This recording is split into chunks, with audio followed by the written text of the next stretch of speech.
Finally દોસ્તો 4 દિવસથી એક ધારો વરસાદ આવતો હોય એટલે અમે કંઈ વાડીએ આવતા નહોતા, એટલે આજે અમે વાડીએ આવ્યા છીએ. તો હવે કપા કેવો પડી ગયો એ હું તમને બતાવીશ, બધું કેવી નુકસાની થઈ છે. આ કપાનું ફૂલ સાપું એટલું ખેરી નાખ્યું છે અને કપા પણ હાવ પાડી દીધો છે. કપા તો બહુ મોટો મોટો પણ હાવ પાડી દીધો. જુઓ તમે, આવી રીતે બધો હુરાઈ દીધો છે હાવ.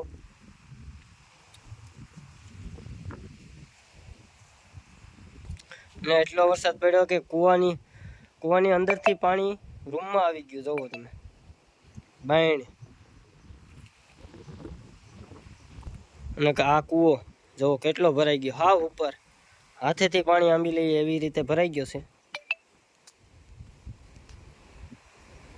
જોઈ શકો છો તમે.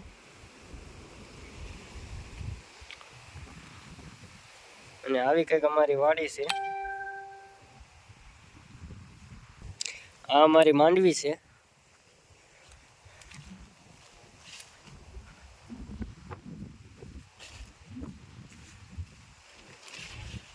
ને બધા પાળા પણ તોડી નાખ્યા. જુઓ આવી રીતે બધું ધોઈ નાખ્યું છે. જુઓ તો તમે જોઈ શકો છો. આ અમારે મરસા આવી ગયા. મરસીને હાવ ભાંગી તોડી નાખી. જુઓ આવી રીતે ભાંગી નાખી. એટલો વરસાદ આવ્યો. જો બધી મરસી હાવ ફેલ કરી નાખી, આમલી આમ ફેરવી નાખી છે. અત્યારે પવન બહુ છે, પણ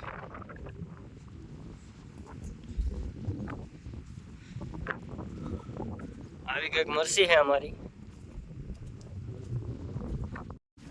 તો અમે વાડીએ આવ્યા હતા. હવે વાડીએ આવ્યા તો પછી હવે મકાઈ લેતા જઈ ને અમેરિકા, તો અમે મકાઈ તોડી લઈ. આ મારી મકાઈ છે.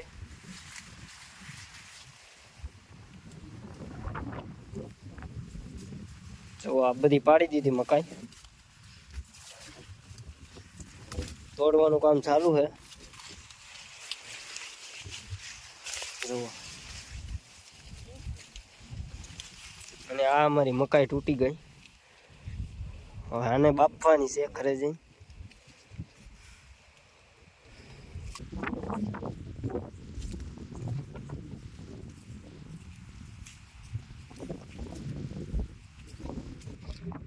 તો દોસ્તો અમે મરસીમાં પણ આંટો મારી લીધો અને કપામાં પણ આંટો મારી લીધો. તો હવે જઈએ માંડવીમાં આંટો મારવા. કેવી છે કેવી નહીં જોઈએ આગળ. તો વિડીયોમાં બન્યા રહેજો.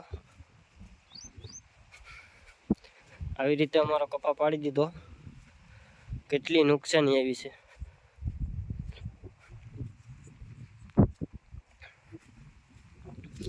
અને આ આવી ગઈ છે અમારી માંડવી. હાલો આને ઉપાડ લઈએ એક છોડવું.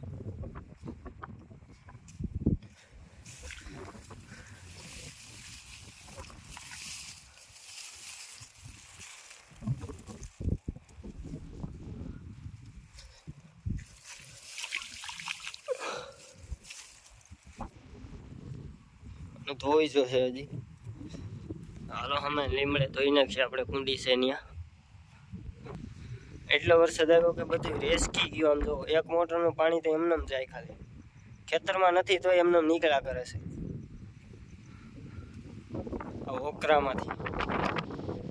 જોઈ શકો છો અમારી મકાઈ પણ સુકાઈ ગઈ છે હાવ. આખું પાણી ભર્યું હતું અહીંયા સુધી, આ ધાબાની કોર સુધી, પછી સુધી ભર્યું હતું આખું. અને આ ઝાડું એક પાડી દીધું છે મોટું જબરું.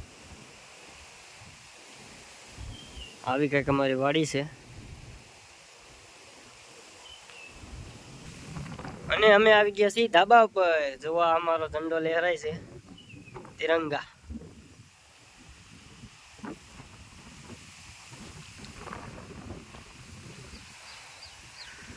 અને આટી સડી ગઈ પવનને લીધે.